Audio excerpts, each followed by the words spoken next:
السلام علیکم ورحمۃ اللہ وبرکاتہ۔ بسم اللہ الرحمن الرحیم، الصلاۃ والسلام علی رسولہ الکریم۔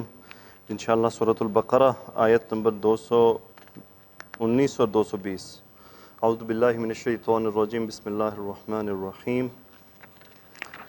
یسألونک عن الخمر والمیسر قل فیہما اسم کبیر ومنافع للناس واسمہما اکبر من نفعہما ویسألونک ماذا ينفقون قل العفو كذلك يبين الله لكم الآيات لعلكم تتفكرون في الدنيا والآخرة ويسألونك عن اليتامى قل إصلاح لهم خير وإن تخالطوهم فإخوانكم والله يعلم المفسد من المصلح ولو شاء الله لأعنتكم إن الله عزيز حكيم۔ صدق اللہ العظیم۔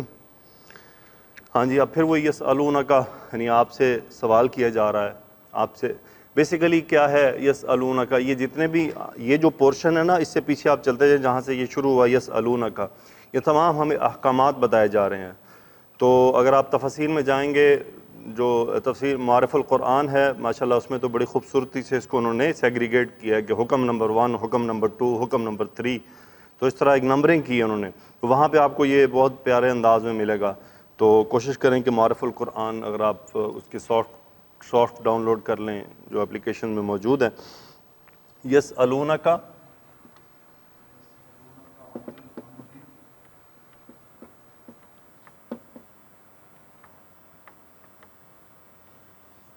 یسألونک عن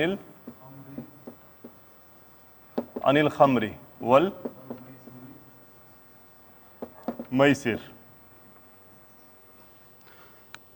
ہاں جی، یہ ہم پڑھ چکے ہیں، کل بھی ہم نے ایسے یہ یسألون کا بار بار آ رہا ہے۔ تو یسألون فعل مضارع جمع مذکر غائب، وہ سوال کرتے ہیں۔ فاعل اس کا کون ہے؟ ہم، غائب ہے جو اس کے اندر موجود ہے، اور مفعول انت کی جگہ پہ کاف کی ضمیر نصب کی، یسألون کا، وہ آپ سے سوال کرتے ہیں۔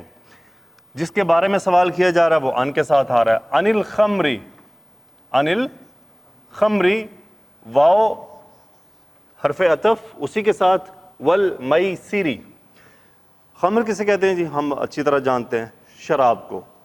اچھا، خمر ان کے معنی ہوتے ہیں ڈھانپنے والی کوئی چیز۔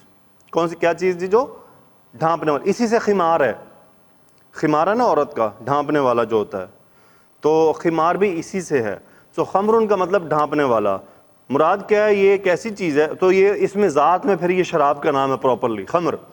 سو یہ علماء نے اس کا یہ لکھا ہے کہ چونکہ شراب عقل کو ڈھانپ لیتی ہے تو اس لیے بھی اس کا معنی خمر اس طرح سے لیا جا سکتا ہے۔ تو خمر شراب، اور میسر جوا۔ سو آپ سے سوال کرتے ہیں کس کے بارے میں؟ عن الخمر والمیسر، کہ شراب اور جوا۔ چونکہ اچھا، اس کے بارے میں آپ خود غور کریں سوال کیوں ہے؟ کیونکہ شراب میں بھی فائدے تھے اور جوئے میں بھی فائدے تھے، دونوں کے بارے میں ان کا سوال ہوا کہ آخر اسلام اس کے بارے میں کیا حکم دیتا ہے؟ کچھ شراب کے بھی کچھ فائدے ہیں، اور ظاہر جوا کھیلنے میں بھی فائدے ہیں، نقصان بھی ہے، وہاں فائدہ بھی ہے۔ تو اب وہ دیکھتے ہیں اللہ سبحانہ و تعالیٰ نے ہمیں کس طرح سے اس کا جواب دیا ہے۔ قل کیا ہے؟ فعل امر، یعنی اب آپ فرما دیجئے، قل فیہما اسم کبیر ومنافع للناس۔ صحیح ہے جی۔ تو اب جواب دیا جا رہا ہے، قل، آپ فرما دیجئے، انت اس کا فاعل، فیہما، یہ ہما کدھر جا رہا ہے جی؟ خمر والمیسر دو ہے نا، ہاں کے نیچے زیر فی کی وجہ سے پیچھے یا ہے۔ قل فیہما، آپ فرما دیجئے دونوں میں، اسم کبیر، اسم کسے کہتے ہیں جی؟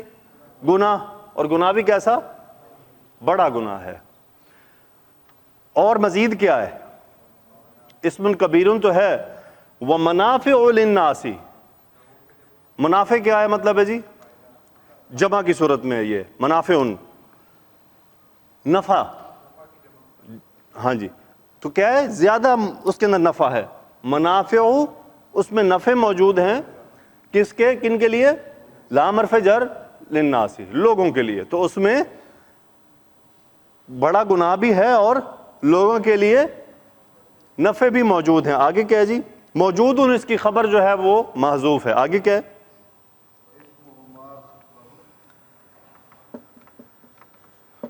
وَإِثْمُهُمَا أَكْبَرُ مِن نَفْعِهِمَا. ہاں جی، وَإِثْمُهُمَا مرکب اضافی.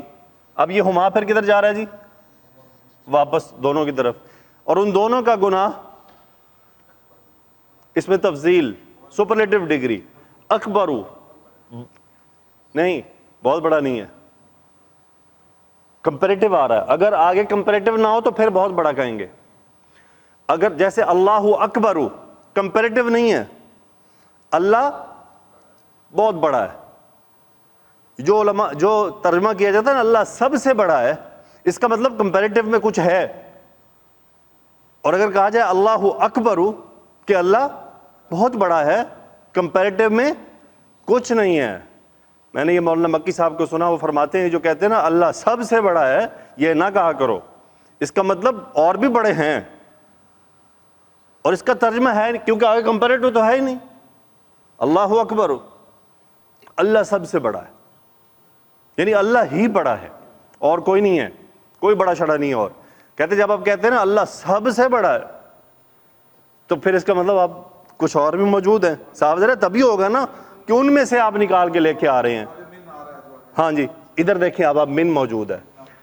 دونوں کا گناہ بڑا ہے من نفعہما، ان دونوں کے نفع سے، جو اس میں فائدہ موجود ہے اس سے بڑا ان دونوں کا گناہ ہے. یعنی فائدے تو ہیں اس میں لیکن جو اس کے کرنے کا گناہ ہے وہ ان سے زیادہ بڑا ہے.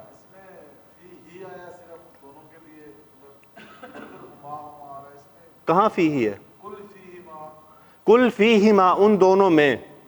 دیکھیں وہاں بتایا جا رہا ہے ان دونوں میں کیا ہے، کدھر فی ہی آ رہا ہے؟ نہیں وہ ہما ہے، ہما وہ فی اور ہما الگ ہے، فی حرف جر، فی ہی نہیں ہے. سو اسمہما اکبر من نفعہما، یعنی ان کا گناہ ان کے نفع سے بڑا ہے.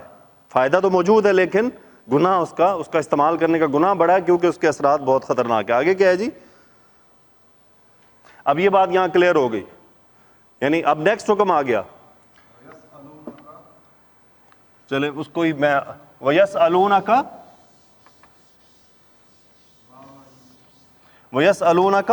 مَاذَا يُنْفِقُونَ.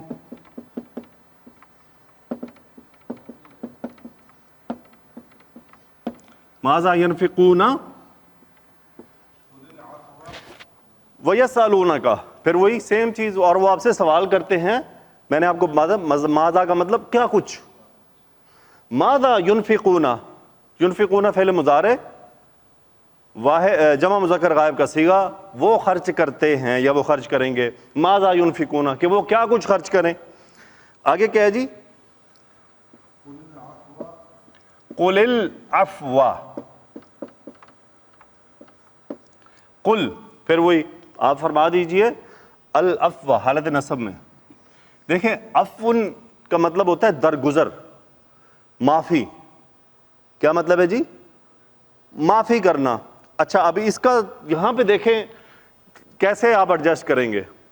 ابھی آپ عربی نہیں آتی، لوگ کہتے ہیں جی عربی سیکھ کے قرآن بندہ سمجھ جاتا ہے. جی کسی کو کہیں یہاں اس کا ترجمہ کر کے دکھا دیں کہ کیسے آپ بھی نہیں نکالیں گے کہ جو اس کا جواب ملے.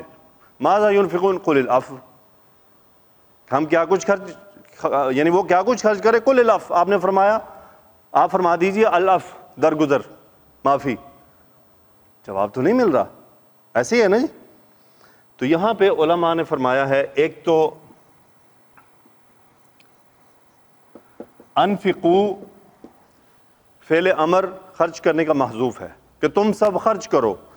العفو کا مطلب ہے معافی، لیکن یہاں اس کا مطلب ہے کہ جو تمہارے پاس مال موجود ہے نا اس میں سے جو زیادہ ہے اس کو معاف اس کو خرچ کرو، وہ جو زیادہ ہے اس کو خرچ کرنا ہے. اچھا یہاں پہ تھوڑا سا العفو کا مطلب وہ نکالتے ہیں جو معاف کرنا بقدر طاقت جو بن پائے، کیونکہ درگزر کرنا ایک بہت بڑا کام ہے، یہ ہمیشہ اس سے ایکسٹرا ہو کر کیا جائے گا.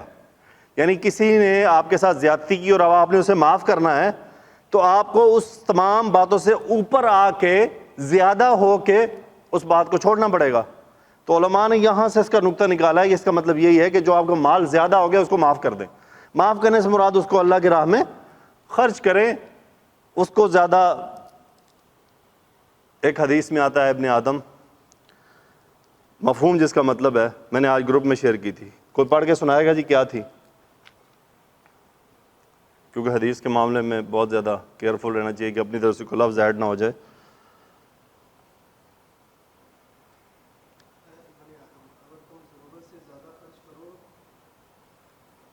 اے ابن آدم اگر تم ضرورت سے زیادہ خرچ کرو تو تمہارے لیے بہتر ہے, اور اگر اسے روک رکھو تو تمہارے لیے بدتر ہے, اور بقدر ضرورت رکھنے پر تمہیں ملامت نہیں کی جائے گی. اچھا اب ہم سب اپنا ان میں محاسبہ کیا کریں کہ ہم بقدر ضرورت رکھ رہے ہیں یا وَيَحْسَبُ أَنَّ مَالَهُ أَخْلَدَ, یا پھر ہم ادھر پھنسے ہوئے ہیں. یہ بہت بڑا فیصلہ ہے ہمارے لیے جو ہم کر نہیں پاتے. ہمارا نفس آگے سے نہیں یہ تیرے اولاد کے کام آئے گا, نہیں وہ تیرے فلانے کے کام آئے گا. یہ سب شیطانی چکر ہے. یہ سب وہ نفس جو ہمیں گھیر کے بیٹھا ہوا ہے نا, وہ اچھے اچھے مشورے لا کے دیتا ہے. صحابہ نے تو یہ کوئی کام نہیں کیے تھے. کیا ان کو ہم سے زیادہ نہیں پتا تھا ان باتوں کا؟ یقیناً پتا تھا. ان کو بڑی اچھی طرح پتا تھی یہ آیات اور یہ تمام معاملات, اور یہ جو ہم آج باتیں کرتے ہیں نا, ان کو اپنی اولاد کی فکر نہیں تھی. ان کو جس چیز کی فکر تھی نا اپنی اولاد کی, وہ اس کے پیچھے پڑے رہے. یاد رکھیں ہم سب مل جل کر اپنی اولاد کے صرف مال کے فکر میں ہیں, ان کی آخرت کی فکر میں نہیں ہے. کوئی کام نہیں آنی یہ اولاد اس مال والی, کوئی کام نہیں, کسی کام بھی نہیں آنی. یہی مال گلے پڑ جائے گا قیامت کے دن. ہاں اگر آپ انہیں ایمان کی قوت دے کے چلے گئے تو یقیناً وہ آپ کی آخرت میں بھی کام آئے گا, آپ کی نسلوں تک کام آئے گا. یہ اب ہمارا فیصلہ ہے. خود دیکھ لیں مساجد کی حالت کہ پاکستانی بچے کتنے اویلیبل ہیں. بچے کو کینیڈا پڑھانا ہے, اس کے لیے 8-9 ہزار کی فیسیں بھر کے الخور میں ٹیوشنیں پڑھائی جا رہی ہیں جی, اور وہ بچہ مسجد میں نماز پڑھنے نظر نہیں آتا. بہت بڑا سوال ہے. بس پھر وہ کینیڈا جائے گا تو وہ کینیڈا ہی کیا ہوگا, تیرے کھاتے میں کچھ نہیں آنے والا, کر لے جتنی مرضی کرنی ہے. آگے کیا ہے جی؟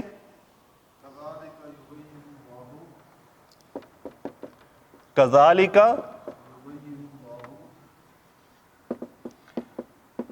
یبین اللہ لکم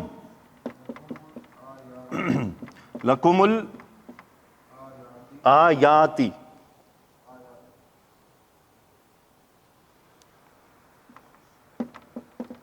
کذالک یبین اللہ لکم الآیات لعلکم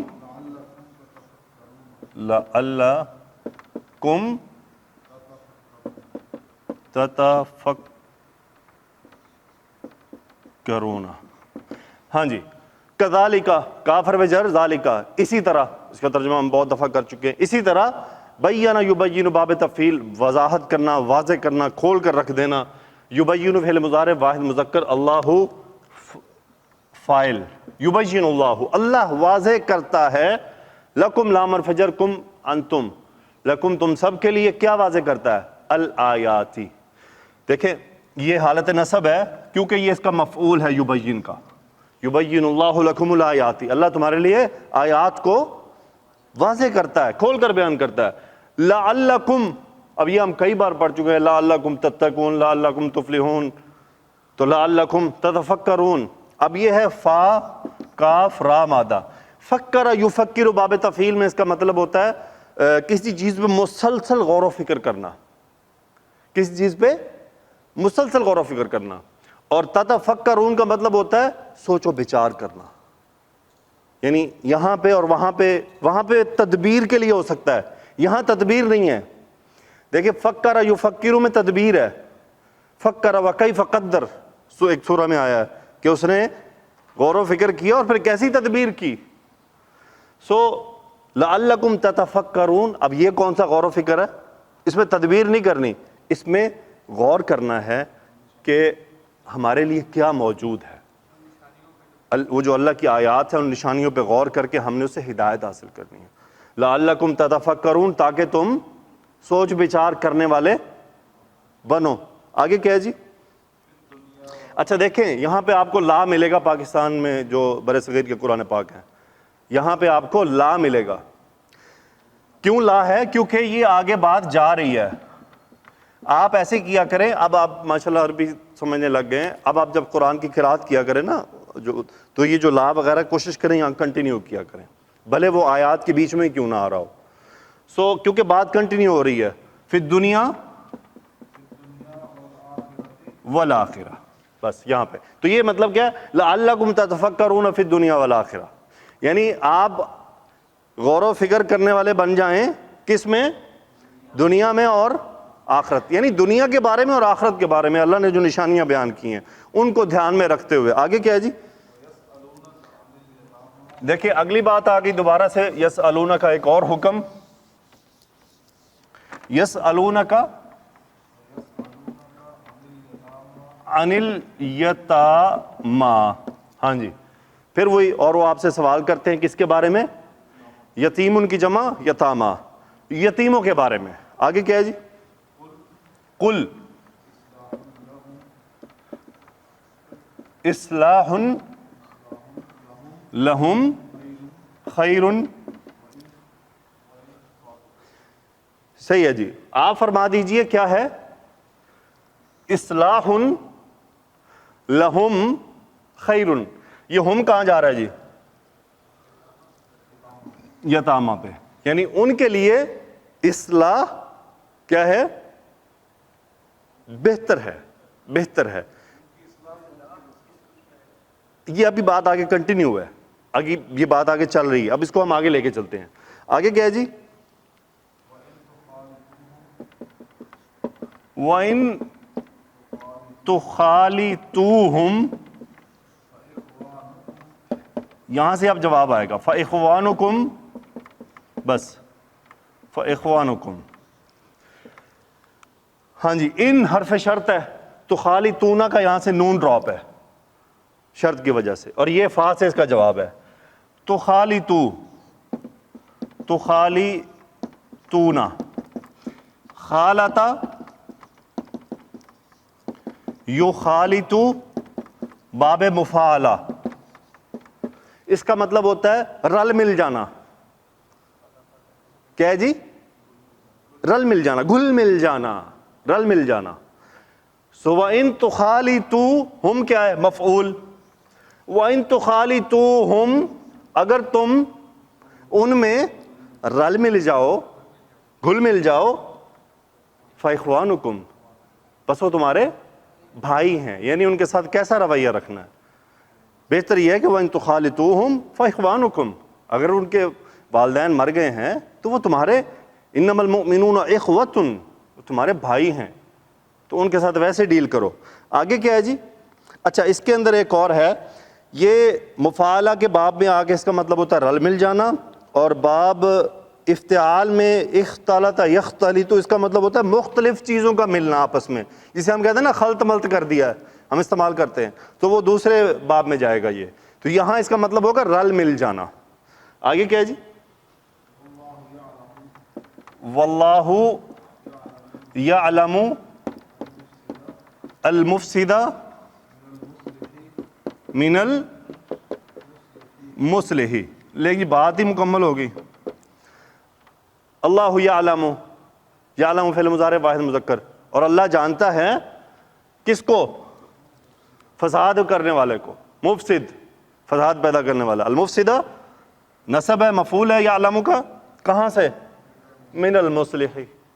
اللہ اصلاح کرنے والے میں سے فساد کرنے والے کو جانتا ہے. یعنی اللہ فساد کرنے والے اور اصلاح کرنے والے کو جانتا ہے، کہ دونوں کو جانتا ہے کہ فساد کرنے والے کون ہیں اور اصلاح کرنے والے کون ہیں. آگے کیا ہے جی؟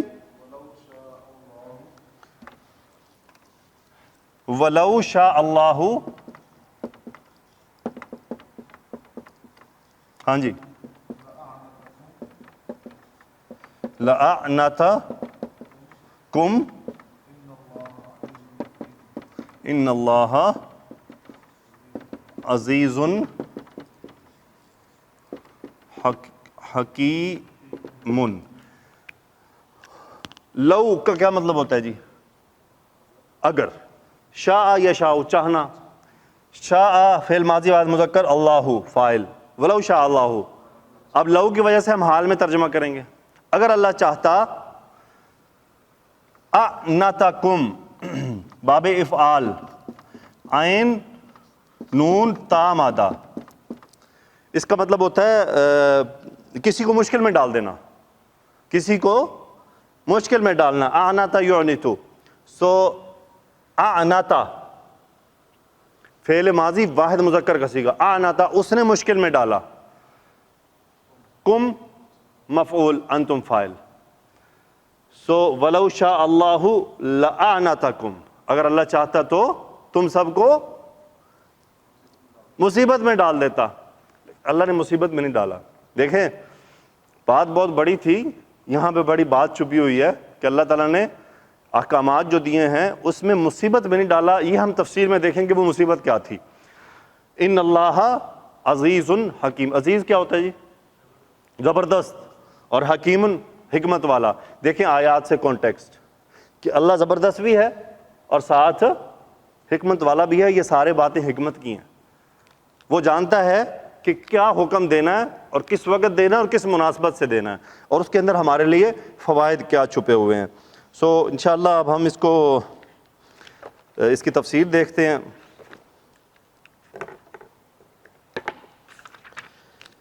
تفسیر ابن کثیر. ٹائم کیا ہوا جی؟ 8 منٹ باقی، چلیں. شراب کی حرمت کا حکم تدریجاً نازل ہوا تھا. امام احمد نے ابو میسرہ سے اور انہوں نے حضرت عمر رضی اللہ عنہ سے روایت کیا کہ جن دنوں شراب کی حرمت کا حکم نازل ہونے والا تھا، انہوں نے کہا کہ اے اللہ شراب کے بارے میں ہمارے لیے شافی حکم بیان فرما دے. سورہ بقرہ کی آیت نازل ہو گئی، یسألونک عن الخمر والمیسر قل فیہما اسم کبیر. اے پیغمبر لوگ آپ سے شراب اور جوئے کا حکم دریافت کرتے ہیں، کہہ دیجئے کہ ان دونوں میں نقصان بڑے ہیں. اور حضرت عمر رضی اللہ عنہ کو بلا کر ان کے سامنے یہ آیت پڑھی تو انہوں نے کہا کہ اللہ شراب کے بارے میں ہمارے لیے شافی حکم بیان فرما دے. یعنی اس میں منع نہیں کیا گیا تھا، صرف بتایا گیا تھا کہ اسم کبیر و منافع للناس، کہ فائدے بھی ہیں اور اس کے اندر ایک گناہ بھی موجود ہے. تو عمر رضی اللہ عنہ کو جب یہ بات بتائی گئی تو آپ نے پھر دعا کی کہ یا اللہ کوئی مکمل حکم آئے. تو پھر آیت نازل ہوئی، یا ایھا الذین آمنوا لا تقربوا الصلاۃ وانتم سکارى. مومنو جب تم نشے کی حالت میں ہو تو نماز کے پاس نہ جاؤ. اس آیت کے نزول کے بعد جب نماز کھڑی ہونے لگی تو رسول اللہ صلی اللہ علیہ وسلم کی طرف سے ایک منادی یہ اعلان کر دیتا کہ کوئی نشے والا نماز کے پاس نہ جائے. یہ جو آیت ہے وانتم سکارى، اس کے بارے میں، اس کے جو شان نزول کے بارے میں ایک اور واقعہ بھی ہے کہ صحابہ کرام کی ایک جماعت نماز پڑھ رہی تھی، قل یا ایھا الکافرون کی تلاوت کی گئی حضرت علی رضی اللہ تعالیٰ عنہ کی طرف سے. ان لوگوں نے شراب پی ہوئی تھی جس کی وجہ سے قرات غلط ہوئی. تو پھر اللہ تعالیٰ نے یہ حکم نازل فرمایا، یا ایھا الذین آمنوا لا تقربوا الصلاۃ وانتم سکارى. اس حالت میں نماز کے قریب نہ جاؤ کہ جب تم نے شراب پی ہوئی ہو.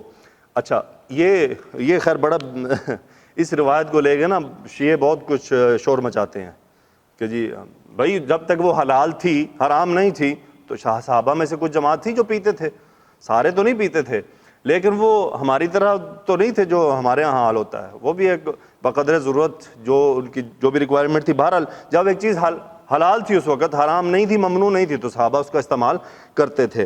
آگے بات چلتی ہے جی، یہ آپ کہیں اور تفسیروں میں جب ہو سکتا ہے اسی کی تفسیر میں نا جب ہم جائیں تو وہاں میں بھی یہ واقعہ ملے. آگے چلتے ہیں جی.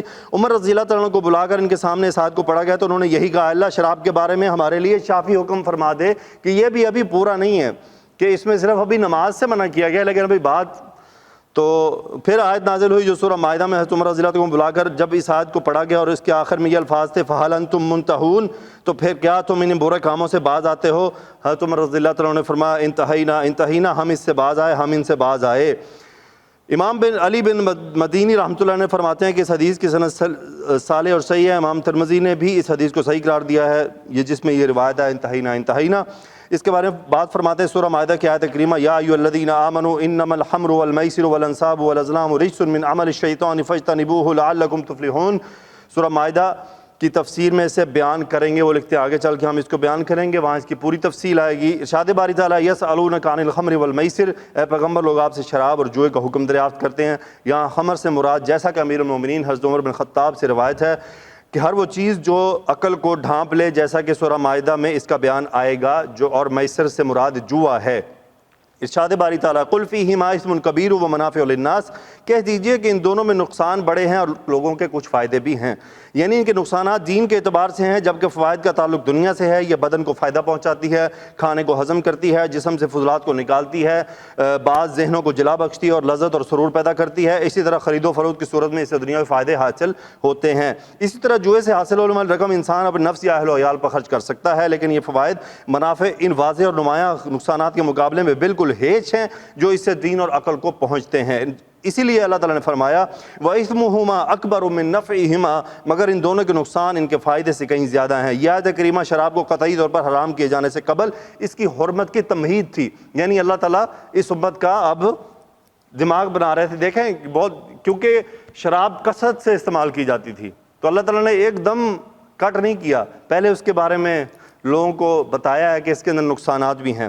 اس میں حرمت کی صراحت کے ساتھ بیان نہیں کیا گیا بلکہ صرف اشارہ کیا گیا۔ اسی لیے جب اس آیت کریمہ کو پڑھا گیا تو عمر رضی اللہ عنہ نے عرض کی اے اللہ شراب کے بارے میں ہمارے لیے شافی حکم نازل فرما دے، حتیٰ کہ پھر سورہ مائدہ کی ان آیات کریمہ میں صراحت کے ساتھ شراب کو ہمیشہ ہمیشہ کے لیے حرام قرار دے دیا گیا جو ابھی ہم نے پڑھی ہیں۔ ابن عمر رضی اللہ عنہ اور دیگر ائمہ فرماتے ہیں کہ شراب کے بارے میں پہلی آیت تو یہی نازل ہوئی تھی جو ابھی ہم پڑھ رہے ہیں، یسألونک عن الخمر والمیسر قل فیہما اثم کبیر، ضرورت سے زیادہ مال خرچ کرنے کے بارے میں اللہ تعالیٰ کا فرمان، وَيَسْأَلُونَكَ مَاذَا يُنْفِقُونَ قُلِ الْعَفْوَ، ایسا مال خرچ کریں آپ کہہ دیجئے جو ضرورت سے زیادہ ہو، آپ کہہ دیجئے جو ضرورت سے زیادہ ہو۔ اس میں عفو کو منصوب اور مرفوع دونوں طرح پڑھا گیا ہے اور اسے دونوں طرح پڑھنا ہی صحیح ہے۔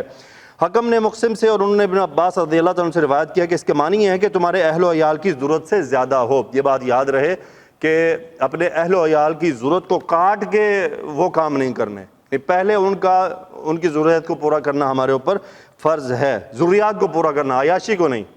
یہ بات یاد رہے، ضروریات کو پورا، یہ نہیں کہ بیگم کہتی ہے جی میرے 4 تولے دا سونا چاہیے اس مہینے، نہیں، وہ ضروریات نہیں ہیں۔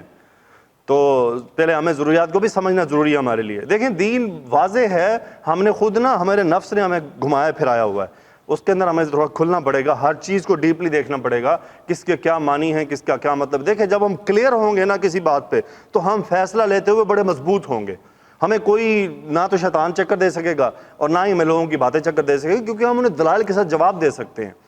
لیکن جب ہم خود ہی کلیئر نہیں ہیں اور ہم خود ہی شارٹ وے تلاش کریں گے تو پھر صاف ظاہر ہے کہ شیطان تو گھیر ہی لے گا ہمیں۔ آگے فرماتے ہیں ابو ہریرہ رضی اللہ عنہ سے روایت ہے، رسول اللہ صلی اللہ علیہ وسلم کے پاس ایک شخص نے عرض کیا اللہ کے رسول میرے پاس 1 دینار ہے، غور کیجئے گا، میرے پاس 1 دینار ہے، اپنے آپ پر، آپ نے فرمایا اپنے آپ پر اسے خرچ کر لو۔ اس نے عرض کی کہ میرے پاس ایک اور دینار ہے، فرمایا اسے اپنے اہل و عیال پر خرچ کر لو۔ اس نے عرض کی میرے پاس ایک اور بھی ہے، فرمایا اسے اپنی اولاد پر خرچ کر لو۔ اس نے عرض کی میرے پاس ایک اور بھی ہے، تو آپ نے فرمایا اس کے بارے میں تم ہی زیادہ بہتر جانتے ہو۔ دوسری روایت رسول اللہ صلی اللہ علیہ وسلم نے ایک شخص سے فرمایا اپنے آپ سے آغاز کرو، اپنے اوپر خرچ کرو، اور اگر کچھ بچ جائے تو اسے اپنے اہل و عیال پر خرچ کرو، اور اگر اہل و عیال پر خرچ کرنے کے بعد بھی کچھ بچ رہے تو اسے اپنے رشتہ داروں پر خرچ کر دو، اور اگر رشتہ داروں پر خرچ کرنے کے بعد بھی بچ رہے تو اسے ادھر ادھر خرچ کر دو۔ کہیں پہ بھی میں کئی دفعہ اپنے دوستوں سے یہ بات کہتا ہوں، رسول اللہ صلی اللہ علیہ وسلم کی کسی حدیث سے مال کا جمع کرنا ثابت نہیں ہے۔ جو لوگ فوراً سے جواب دیتے ہیں جی جو اولاد کو خالی، وہ آیت دوسرے کانٹیکسٹ میں کہ اگر تمہارے پاس مال ہے تم وصیت کرنے جا رہے ہو تو پھر اپنی اولاد کو، ایسا نہیں کہ وصیت کے چکر میں سارا صدقہ کر دو، وہ وہاں پہ یہ آرڈر ہے، لیکن مال اس نیت سے نہیں بنانا کہ میری اولاد کے کام آئے گا، اس نیت سے نہیں بنانا۔ وہ ہے، یہ ہم پہلے پڑھ چکے ہیں کہ وہ اس وقت ہے جب ہم صدقہ مرنے کے نزدیک ہیں، وصیت لکھ رہے ہیں، تو وہاں یہ کام نہیں کرنا کہ پتہ چلے سارا صدقہ کر جو پیچھے اولاد خالی بھوکی مر جائے، وہ کام نہیں کرنا۔ تو اللہ تعالیٰ سے دعا ہے کہ یا اللہ ہمیں ان باتوں کو سنجیدگی سے سمجھنے کی توفیق عطا فرما۔ اس کے بعد رسول اللہ صلی اللہ علیہ وسلم کی ایک اور حدیث ہے، اے ابن آدم اگر تم ضرورت سے زیادہ کو خرچ کر دو تو یہ تمہارے لیے بہتر ہوگا، اسے روک رکھو تو تمہارے لیے بدتر ہے، اور بقدر ضرورت رکھنے پر تمہیں ملامت نہیں کی جائے گی۔ ارشاد باری تعالیٰ ہے کذالک یبین اللہ لکم الآیات لعلکم تتفکرون۔ دیکھیں تتفکرون، غور کرو، کہاں؟ فی الدنیا والآخرہ، پھر ساتھ ہی بات آ گئی، یہاں بھی انہوں نے ساتھ جوڑ کے لکھا ہوا ہے اس کو۔ اسی طرح اللہ تمہارے لیے اپنے احکامات کو کھول کھول کر بیان فرماتا ہے تاکہ تم سوچو، یعنی دنیا اور آخرت کی باتوں میں غور کرو۔ یعنی اللہ تعالیٰ نے جس طرح ان کے احکام تفصیل کو وضاحت کے ساتھ بیان فرمایا، اسی طرح وہ اپنے احکام اور وعدہ وعید سے متعلق تمام آیات کو کھول کھول کر بیان فرماتا ہے تاکہ تم دنیا اور آخرت میں ان تمام باتوں پر غور و فکر کرو۔ علی بن ابو طلحہ نے حضرت ابن عباس رضی اللہ عنہ سے روایت کیا کہ تاکہ تم یہ سوچو کہ دنیا زوال پذیر ہونے والی اور فانی ہے، اور آخرت ابدی و سرمدی اور باقی رہنے والی ہے۔ یتیموں کے مال اموال کی اصلاح، اور ارشاد باری تعالیٰ وَيَسْأَلُونَكَ عَنِ الْيَتَامَى قُلْ إِصْلَاحٌ لَهُمْ خَيْرٌ وَإِن تُخَالِطُوهُمْ فَإِخْوَانُكُمْ وَاللَّهُ يَعْلَمُ الْمُفْسِدَ مِنَ الْمُصْلِحِ وَلَوْ شَاءَ اللَّهُ لَأَعْنَتَكُمْ۔ اور لوگ آپ سے یتیموں کے بارے میں بھی دریافت کرتے ہیں، کہہ دیں کہ ان کی حالت کی اصلاح بہت اچھا کام ہے، اور اگر تم ان سے مل جل کر رہنا یعنی خرچ اکٹھا رکھنا چاہو تو تمہارے بھائی ہیں، واللہ اور اللہ خوب جانتا ہے خرابی کرنے والا کون ہے اور اصلاح کرنے والا کون ہے، اور اگر اللہ چاہتا تو تم لوگوں کو تکلیف میں ڈال دیتا۔ یعنی یہ جو مال کی اللہ نے اجازت دی نا کہ تم ان کا مال خرچ کر سکتے ہو، اور اگر اللہ چاہتا تو تمہیں آرڈر دے دیتا، نہیں ہاتھ ہی نہیں لگانا، کتنا بڑا امتحان تھا۔ تو اللہ تعالیٰ نے یہاں ایک ریلیکسیشن دے دی کہ ٹھیک ہے تم ان کی پرورش بھی کرو اور بقدر ضرورت تم ان کا مال خرچ کر سکتے ہو۔ امام ابن جریر نے حضرت ابن عباس رضی اللہ عنہ سے روایت کیا کہ جب یہ آیت کریمہ وَلَا تَقْرَبُوا مَالَ الْيَتِيمِ إِلَّا بِالَّتِي هِيَ أَحْسَنُ، اور یتیم کے مال کے پاس بھی نہ جانا مگر ایسے طریقے سے بہت ہی پسندیدہ ہو، اور یہ آیت کریمہ إِنَّ الَّذِينَ يَأْكُلُونَ أَمْوَالَ الْيَتَامَى ظُلْمًا إِنَّمَا يَأْكُلُونَ فِي بُطُونِهِمْ نَارًا وَسَيَصْلَوْنَ سَعِيرًا، بے شک جو لوگ یتیموں کا مال ناجائز طور پر کھاتے ہیں وہ اپنے پیٹ میں آگ بھرتے ہیں اور وہ جلد دوزخ میں ڈالے جائیں گے۔ نازل ہوئی تو جن لوگوں کے پاس یتیم تھے انہوں نے اپنا کھانا پینا ان کے کھانے پینے سے الگ کر لیا، اور اگر یتیم کے کھانے پینے کی کوئی چیز بچ جاتی تو اسی طرح سنبھال رکھتے حتیٰ کہ اسے خود یتیم ہی کھاتا، پھر وہ چیز خراب ہو جاتی۔ یہ صورتحال انہیں بہت گراں محسوس ہوئی اور انہوں نے رسول اللہ صلی اللہ علیہ وسلم کے پاس ذکر کیا تو اللہ تعالیٰ نے یہ آیت کریمہ نازل فرما دی۔ تو یہ کانٹیکسٹ ہے پیچھے کہ صحابہ نے کس حد تک اس پر عمل کیا۔ اس کے بعد ہے جی اسی طرح امام ابو داؤد اور نسائی نے، حاکم نے بھی اپنی مستدرک میں روایت کیا، اور دیگر ائمہ کرام نے بھی اس آیت کا شان نزول یہی بتایا ہے جو ابھی میں نے آپ کے ساتھ شیئر کیا۔ عائشہ رضی اللہ تعالیٰ عنہ سے روایت کیا کہ میں اس بات کو پسند کرتی ہوں کہ میرے پاس یتیم کا مال الگ تھلگ پڑا رہے، بلکہ میں اس بات کو پسند کرتی ہوں کہ اس کے کھانے پینے کی چیزوں کو اپنے چیزوں کے ساتھ اکٹھا ملا کر رکھوں۔ پر ارشاد باری تعالیٰ قل اصلاح لہم خیر، کہ آپ کہہ دیں کہ ان کے اصلاح ہو سکے تو یہ بہت اچھا کام ہے۔ وَإِن تُخَالِطُوهُمْ فَإِخْوَانُكُمْ، یعنی ان کے کھانے پینے کی چیزوں کو اپنے کھانے پینے کی چیزوں کے ساتھ ملا لو تو اس میں بھی کوئی حرج نہیں، کیونکہ وہ تمہارے دینی بھائی ہیں۔ اسی لیے فرمایا وَاللَّهُ يَعْلَمُ الْمُفْسِدَ مِنَ الْمُصْلِحِ، اور اللہ خوب جانتا ہے کہ خرابی کرنے والا کون ہے اور اصلاح کرنے والا کون ہے۔ یعنی اللہ تعالیٰ جانتا ہے کہ خرابی کا قصد و ارادہ اور نیت کس کی ہے اور اصلاح کا ارادہ و نیت کس کی ہے۔ اور ارشاد باری تعالیٰ وَلَوْ شَاءَ اللَّهُ لَأَعْنَتَكُمْ إِنَّ اللَّهَ عَزِيزٌ حَكِيمٌ، اور اگر اللہ چاہتا تو تم کو تکلیف میں ڈال دیتا، بے شک اللہ غالب اور حکمت والا ہے۔ یعنی اگر اللہ چاہتا تو تم کو تنگی اور مشکل میں ڈال دیتا، لیکن اس نے توسع اور تخفیف سے کام لیا اور احسن انداز میں یتیموں کے ساتھ مل جل کر رہنے اور خرچ اکٹھا رکھنے کو جائز قرار دے دیا، جیسا کہ فرمایا وَلَا تَقْرَبُوا مَالَ الْيَتِيمِ إِلَّا بِالَّتِي هِيَ أَحْسَنُ، اور یتیم کے مال کے پاس بھی نہ جانا مگر ایسے طریقے سے جو پسندیدہ ہو۔ بلکہ اللہ تعالیٰ نے فقیر کے لیے تو دستور کے مطابق یتیم کے مال سے کھانا بھی جائز قرار دے دیا، اس شرط کے ساتھ کہ اگر اس کے لیے ممکن ہو تو وہ اس کے عوض اسے مال دے دے، اور اگر معاوضہ دینا اس کے لیے ممکن نہ ہو تو پھر مفت ہی کھا سکتا ہے، جیسا کہ اس کا بیان تفصیل سورہ نساء میں آئے گی انشاءاللہ۔ فجزاکم اللہ خیرہ۔ الحمدللہ آج ہم آیت نمبر 221 تک پہنچ گئے ہیں، تو انشاءاللہ اس کو ہم کنٹینیو رکھیں گے۔ سبحانک اللہم و بحمدک نشہد ان لا الہ الا انت نستغفرک و نتوب الیک۔ اللہم صلی علی سیدنا و مولانا محمد و علی آلہ و صحبہ و بارک وسلم، آمین یا رب العالمین۔